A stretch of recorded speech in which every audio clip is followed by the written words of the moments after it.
할렐루야. 추석이 일주일 앞으로 다가왔습니다. 일주일까지도 안 되죠. 이제 며칠 남지 않았습니다. 오랜만에 또 명절에 믿지 않는 친척들, 친지들 또 만나 뵙게 되면 사랑하고 또 기쁨의 교제가 있고 그리고 복음도 전할 수 있는 기회가 될 수 있길 바랍니다. 요즘은 명절에 이렇게 가족들이 다 모이는 것도 참 쉽지 않은 것 같아요. 그렇지만 또 보게 된다면 또 만나는 이들마다 그렇게 하나님의 사랑을 전하는 복된 날이 다 될 수 있기를 소망합니다. 오늘은 에베소서 2장 8절에서 10절까지 말씀을 함께 나누겠습니다. 에베소서 2장 8절에서 10절 말씀을 제가 봉독해 드리겠습니다. 너희는 그 은혜에 의하여 믿음으로 말미암아 구원을 받았으니 이것은 너희에게서 난 것이 아니요 하나님의 선물이라. 행위에서 난 것이 아니니 이는 누구든지 자랑하지 못하게 함이라. 우리는 그가 만드신 바라 그리스도 예수 안에서 선한 일을 위하여 지으심을 받은 자니 이 일은 하나님이 전에 예비하사 우리로 그 가운데서 행하게 하려 하심이라. 아멘. 오늘은 믿음은 하나님의 선물이라는 제목으로 함께 말씀의 은혜를 나누겠습니다. 오늘날 지금 이 땅을 살아가고 있는 그리스도인의 모습, 한마디로 표현해서 우리가 어떤 모습이다 딱 정의해내기는 쉽지 않지만, 그러나 오늘날 이 땅을 살아가는 그리스도인의 모습이 아주 능력 있고, 이 능력이라는 것은 영적인 능력. 그러니까 세상에서 우리 흔히 말하는 야, 저 사람 능력 있네 이렇게 말하는 거, 경제적인 거, 정치적인 거, 이런 정도의 능력을 얘기하는 것이 아니라 하나님의 능력, 그 하나님의 능력을 가지고 능력 있는 삶으로, 그래서 아주 그리스도인다운 그런 영향력을 끼치는 삶. 저분은 예수 믿는 분, 그래서 정말 저분이라면 우리가 믿고 맡길 수 있고, 또 저분과 함께하는 것이 너무나도 은혜고, 그래서 저분 옆에만 있으면 우리가 안전할 것 같아, 이렇게 얘기하고 생각할 수 있는 그런 그리스도인들 과연 얼마나 있을까, 이런 슬픈 생각이 가끔 들기도 합니다. 오늘날을 살아가는 그리스도인의 현주소는 어떨까요? 우리가 세상을 살아가다가 환난을 맞아요. 그 환난이 우리의 삶을 지나가면서 우리에게 잔뜩 긴장하게 하고 우리를 겁주면 우리는 다시는 저 환난은 만나지 말아야겠다, 이렇게 움츠러듭니다. 그게 아니라 그리스도인이라면 그 환난 내가 예수의 이름으로 맞서 싸워 이겨야겠다. 그 환난을 내가 이겨내야겠다. 내가 비록 힘들지만 예수님의 능력으로 내가 견뎌야겠다.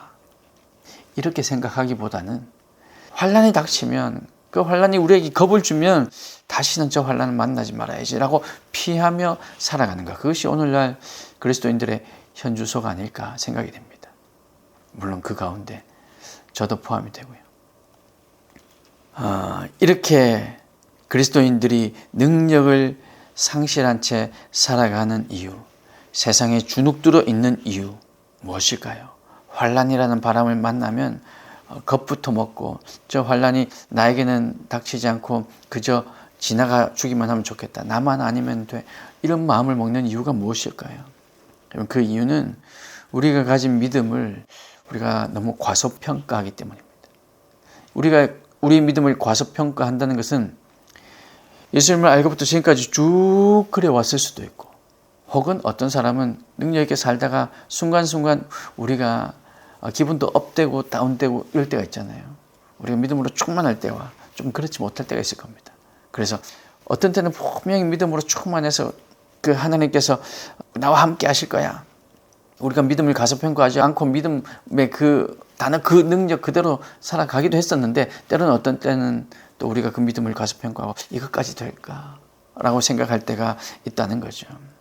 구원의 능력, 이 믿음의 능력 제대로 체험하지 못했기 때문에 우리는 이 땅을 살아가면서 그 능력을 상실한 채, 하나님의 능력을 상실한 채 세상에 주눅들어 살아가는 것이 아닐까 생각이 됩니다. 그런데 사실 이 믿음은요, 우리가 왈가왈부할 문제가 아닙니다. 왜냐하면 믿음은 우리에게서 난 것, 우리 속에서 난 것이 아니기 때문입니다. 만약 우리 속에서 난 것이라면 어떤 사람은 정말 믿음이 클 수 있고 어떤 사람은 믿음이 정말 적을 수도 있고요. 물론 요만한 겨자씨만한 믿음만 있어도 저 산들로 명해서 바다에 던지오리라 이렇게 말씀하셨지만, 어쨌든 그 믿음에 대해서도 그것이 만약에 우리에게서 난 것이라면 사람마다 또 다 다를 수 있을 거예요.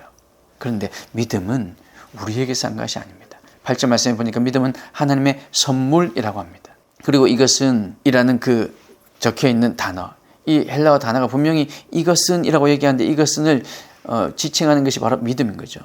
8절에 이렇게 기록되어 있습니다. 너희는 그 은혜에 의하여 믿음으로 말미암아 구원을 받았으니, 믿음으로, 우리가 믿는 그 믿음으로, 하나님께서 우리에게 주신 그 믿음으로 우리가 구원을 받았는데, 이것은, 믿음은 너희에게서 난 것이 아니요 하나님의 선물이라 말씀하십니다. 은혜에 의하여 믿음으로 말미암아 구원을 받았어요. 우리가 믿었기 때문에 구원받았어요. 그래서 내가 정말 믿은 거 하나는 잘했구나 라고 생각했는데, 사실 그 믿음조차도 사실은 하나님의 선물이라는 겁니다. 사랑하는 성도 여러분, 여러분들이 받아보셨던 선물 중에 가장 기억에 남는 것이 무엇입니까? 사람들마다 많이 다를 겁니다. 뭐 명품백일 수도 있고, 또 스케일이 크면 뭐 차를 선물 받을 수도 있고, 아주 조그마한 것에서부터 크게 부피도 양도 금액도 아마 많이 차이 나겠지만, 여러분 마음속에, 여러분 기억 속에 생각이 나는 선물이 어떤 게 있을까요? 딱 떠오르는 그 선물 만약 있다면, 그 선물을 준 사람의 마음이 그 선물에 들어있었기 때문이 아닐까 생각이 됩니다. 물론 그냥 너무 화려하고 비싸기만 한 그 자체만으로도 기억에 남을 수도 있겠지만, 사실은 그 선물에 마음이 들어가 있다면, 그러면 나 정말 이 선물은 너무나도 기억에 남아, 이럴 수 있죠. 사실은 제가 사용하는 이런 책갈피, 사실 이것도 저는 참 기억에 남는 선물입니다. 딸이 줬거든요. 아빠를 생각하면서. 이런 선물들이 여러분에게 아마 있을 겁니다. 선물을 전하는 사람의 마음이 그 선물에 들어있으면 그 선물의 가격이나 크기에 상관이 없죠. 마음과 마음은 통하기 때문입니다. 그런데 구원의 감격을 체험한 성도들에게 이때까지 살아오면서 가장 기억에 남는 최고의 선물이 무엇입니까? 성도들에게 신앙생활 가운데 기억에 남는 최고의 선물은 무엇입니까? 라고 물었을 때 우리는 서슴없이 하나님께 주신 바로 이 믿음입니다 라고 대답할 수 있어야 한다는 겁니다. 이것이 성도인 거죠. 그런데 만약 신앙생활을 하는 가운데 가장 값진 선물이 무엇입니까? 하는데 십자가 모형을 선물로 받았어요. 성경책이요. 뭐 이렇게 대답하면 어쩌면 좀 안타까운 상황이 아닐까 그렇게 생각이 됩니다. 우리가 받은 가장 값지고 귀한 선물은 하나님으로부터 받은 믿음입니다. 물론 너무나도 당연해서 그래서 그것을 믿음이라고 대답하지 못했을 수 있지만, 다시 한번 우리가 마음에 새길 필요가 있습니다. 우리에게 있어서 가장 큰 선물은 하나님께서 주신 믿음. 하나님께서는 가장 귀하고 가장 최고의 선물을 우리에게 주셨는데 그것이 바로 믿음입니다. 여러분의 부모님도 혹은 부모이신 여러분도 자녀들에게 최고의 것을 주시지 않습니까? 최고의 것을 먹이고 싶어하고, 우리의 상황이 그렇지 못하고 우리 환경이 그렇지 못할 때가 분명히 있긴 하지만 우리의 마음은 적어도 최고의 것을 주고 싶고 최고의 것을 먹이고 싶고 최고의 교육을 시키고 싶어하는 것, 그것이 인지상정일 겁니다. 그러나 인간인 부모들은 최고의 것으로 자녀들을 입히고 먹인 것 같은데, 사실은 자녀들이 그것으로 인해서 잘못되기도 합니다. 건강을 해치기도 하고 또 인격이 어긋나기도 합니다.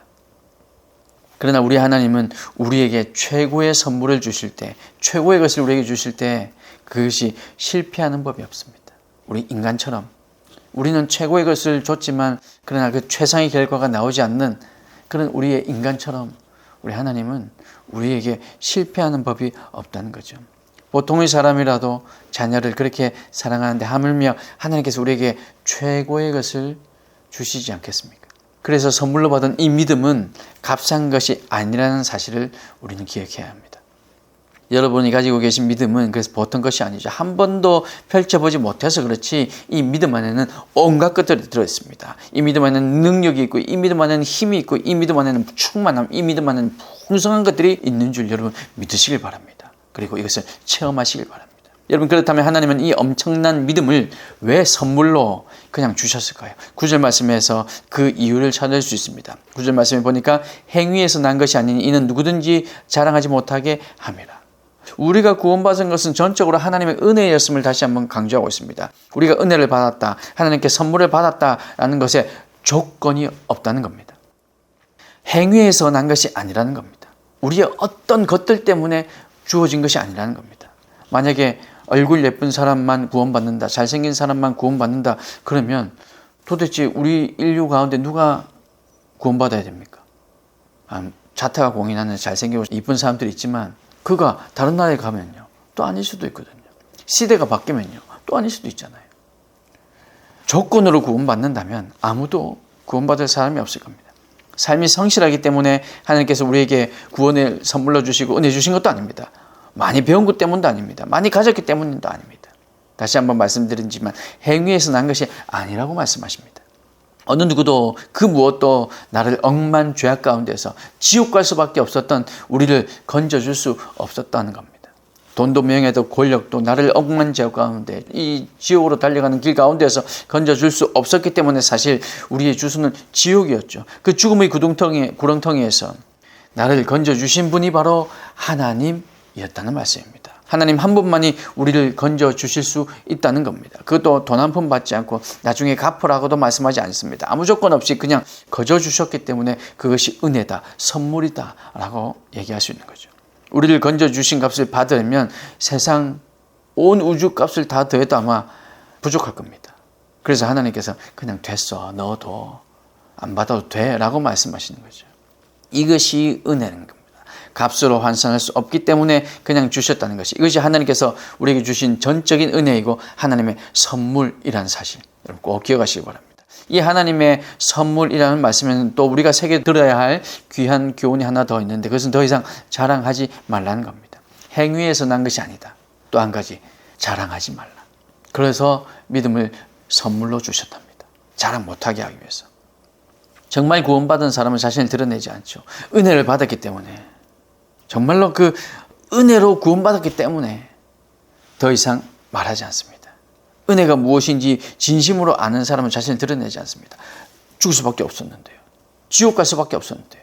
그런데 은혜로 내가 건져졌다는 것을 알게 된 이상, 그것이 깨달아지고 체험되면 이제 더 이상 내가 이래서 난 믿음 있어, 난 이래서 구원받았어, 난 이런 사람이야 라고 얘기하지 않는다는 겁니다. 은혜를 깨닫고 보니까 과거의 내 모습이 정말 말로 다 표현할 수 없는 그저 죽어있던 사람이었거든요. 그런 나를 구원해 주셨는데 더 이상 무슨 말이 필요하겠습니까? 그래서 하나님의 선물의 그 의미를 깨닫는 사람, 은혜의 의미를 깨닫는 사람은 절대로 자랑하지 않습니다. 우리의 자아가 사라져버렸기 때문에 이제는 내가 산 것이 아니요 내 안에 계신 그리스도께서 사신 것이라. 그래서 더 이상 자랑할 수가 없습니다. 우리의 공로는 없기 때문입니다. 그러므로 하나님께서 주신 선물은 세상의 그 어떤 것도 별거 아니구나 그렇게 보이게 만듭니다. 그렇게 세상적으로 살 때 재밌던 것이 더 이상 이제 재미없게 되죠. 예수 믿기 전에, 은혜 받기 전에 돈 버는 것이 그렇게 행복하고 마음을 따뜻하고 든든하게 해주었는데 은혜를 받고 보니까 그거 아무것도 아니구나. 은혜를 받기 전에는 내가 아들을 낳은 거, 또 아들이 든든하게 있다는 거, 이것이 너무나도 좋았는데 그게 다가 아니구나. 은혜를 받기 전에는 내가 가진 이 직업이 정말 남부럽지 않고 어디 가서 내가 자랑하고 싶었는데 이제는 그게 아니구나. 이렇게 된다는 겁니다. 왜냐하면 하나님께서 주신 믿음으로 말미암아 얻은 이 구원의 기쁨이 너무나도 크기 때문에 그렇습니다. 세상의 어떤 기쁨과도 비교가 안 되는 그런 기쁨이기 때문입니다. 사랑하는 성도 여러분, 이런 기쁨 체험하며 살아가시기를 주님의 이름으로 축복합니다. 이런 기쁨이 여러분 마음속에 가득하기를, 계속해서 이어지기를 소망합니다. 이런 구원의 감격이 우리 가운데 살아나야 한다는 말씀입니다. 그런데 요즘 솔직히 말해서 예수 믿는 사람이 은혜의 기쁨보다 세상의 즐거움에 목매는 경우가 사실 많지 않습니까? 은혜의 자리에 나와야 하는데 세상의 즐거움에 목매는 이유는 입술로만 구원받아서 그렇습니다. 진짜 그 은혜라는 것을 깨닫지 못하고 이 구원의 선물, 하나님께 주신 선물이라는 그 사실을 제대로 알지 못하기 때문에, 믿음의 능력을 체험하지 못했기 때문에 신앙생활이 재미없어지는 거죠. 여러분, 재미가 없으면요 뭐든 하기 싫습니다. 말씀 읽는 거 재미가 없으면 하기 싫죠. 너무나도 당연한 사실입니다. 노래하는 거, 찬양하는 거, 노래하는 건 재밌는데 찬양하는 건 재미없어, 이럴 수도 있잖아요. 재미가 없으면 하기 싫어집니다. 그러면 찬양하는 시간에 예배에 나오는 것이 아니라 찬양이 다 끝날 때쯤 돼서 맞춰서 예배에 참석하죠. 싫으면, 재미가 없으면 싫어집니다. 그런데 여러분, 믿음의 능력을 체험하면요, 찬양의 은혜를 경험하면요, 그러면 이제 재미가 생깁니다. 말씀을 읽다가 그 말씀이 나에게 주시는 그 은혜가 있는데 그것이 깨달아지면요, 그래서 오늘 읽었던 말씀이 오늘 내 삶에 적용되고 있고, 하나님께서 오늘 이 말씀을 주셨는데 이게 하루 지난 내일, 어제 주셨던 하나님의 말씀이 바로 이 뜻이었구나 깨달아지기 시작하고, 평소에 알지 못했던 그 하나님의 말씀이 내 속에서 깨달아지기 시작하는 그 재미가 느껴지면요, 그런 말씀 읽게 되는 거죠. 여러분, 믿음의 능력도 체험하시기 바랍니다. 믿음의 능력도 체험하면요, 그러면 재밌어집니다. 믿음의 능력을 어떻게 체험해야 될까요? 하나님께 구하십시오. 그리고 도전하십시오. 믿음의 능력을 체험하겠다고 도전하지 않는데 어떻게 체험할 수 있겠습니까? 기도하십시오. 그러면서 믿음으로 그 기도에 대해서 하나님께서 어떻게 응답하시는가 여러분 체험해 보십시오. 여러분, 이 체험을 하게 되면요, 그러면 우리의 신앙생활이 재밌어집니다. 사랑하는 성도 여러분, 우리가 가진 이 믿음에는 놀라운 능력이 있음을 믿으시길 바랍니다. 이것은 진실입니다. 하나님은 우리를 세상에서 불러내시고 믿음을 선물로 주셨을 때 그 믿음 안에는 온갖 것을, 구원의 능력뿐만 아니라 세상을 다스릴 능력도 다 주셨습니다. 그래서 믿음으로 세상을 호령하고 복음으로 이 땅을 정복하고 살라고 하나님께서는 능력의 믿음을 우리에게 선물로 주셨다는 말씀입니다. 하나님께서 주신 믿음은 결코 나약한 것이 아닙니다. 결코 약하지 않습니다. 우리의 영혼만 겨우 구원받을 만큼 나야겠다면 하나님께서 선물이라고 그렇게 말씀하지 않았을 겁니다. 하나님의 선물이기 때문에 세상 그 어떤 것보다 강한 줄 여러분 믿으시길 바랍니다. 누가 주신 선물입니까? 하나님이 주신 선물이잖아요. 그러니 세상 그 어떤 것보다 강하다는 겁니다. 하나님께서 주셨기 때문에 세상이 줄 수 없는 기쁨을 우리에게 줄 수 있다는 말입니다. 하나님으로부터 난 것이기 때문에 세상에 어떤 환란이 닥쳐와도 그 믿음만 있으면 이겨낼 수 있다는 사실 여러분 꼭 기억하시기 바랍니다. 이것이 바로 저와 여러분들이 가지고 있는 믿음입니다. 하나님께서 그의 백성을 부르실 때 대책 없이 부르신 것이 아닙니다. 하나님께서는 우리를 부르실 때 세상을 능히 이길 수 있는 그 능력도 함께 주셨습니다. 그 능력은 오늘 있다가 사라져버릴 그런 물질이나 명예나 권력 이런 것들을 통해서 주신 것이 아닙니다. 오히려 물질을 다스릴 수 있고 명예를 다스릴 수 있고 권력을 다스릴 수 있는 그 능력의 믿음을 우리에게 주신 겁니다.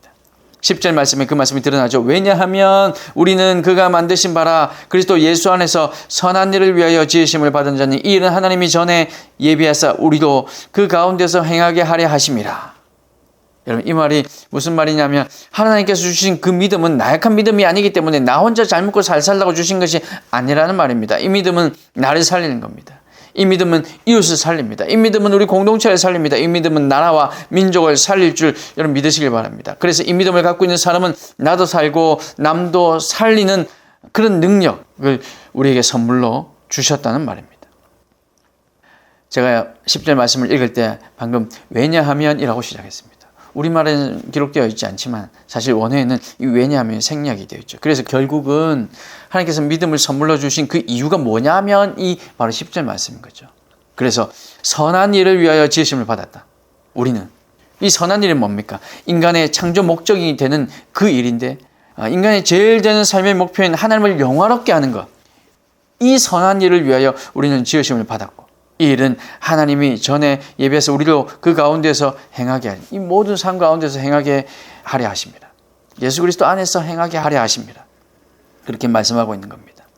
사랑하는 성도 여러분, 하나님이 우리에게 구원의 선물을 주셨을 때, 믿음의 선물을 주셨을 때, 구원의 티켓을 우리에게 주셨을 때 천국 갈 때까지 이 땅에서 무엇을 먹을까 무엇을 입을까가 다 포함된 줄 여러분 믿으시길 바랍니다. 이것이 바로 하나님께서 주신 선물입니다. 우리를 사역자로 세우셨다면 또 우리에게 맡기신 사역이 있다면 이 사역에 필요한 모든 것들도 하나님께서 다 포함해서 우리를 세우셨다는 말씀인 거죠. 여러분, 이것을 우리는 믿어야 합니다. 믿음을 하나님께서 주셨는데 우리는 이 세상에 나가서 세상을 두려워하며 궁상 떨며 그렇게 사는 것이 아니라, 나약한 우리의 모습이 아니라 이 세상을 호령하며 살아갈 수 있는 믿음의 사람들이 다 되시기를 주님의 이름으로 축복합니다. 그 믿음을 가지고 선한 일을 위하여 지으심을 받은 자처럼 넉넉하게 살고 승리하며 살고 또 베풀며 사는 저와 여러분이 되시기를 주님의 이름으로 축복합니다. 하나님께서 주신 믿음 위에 굳건하게 서서 흔들리지 않는 믿음을 가지고 말씀 안에서 믿음을 나누는 우리 모든 하나님의 백성들, 교회당 교회 모든 주의 백성들이 될 수 있기를 주님의 이름으로 축복합니다. 기도하겠습니다.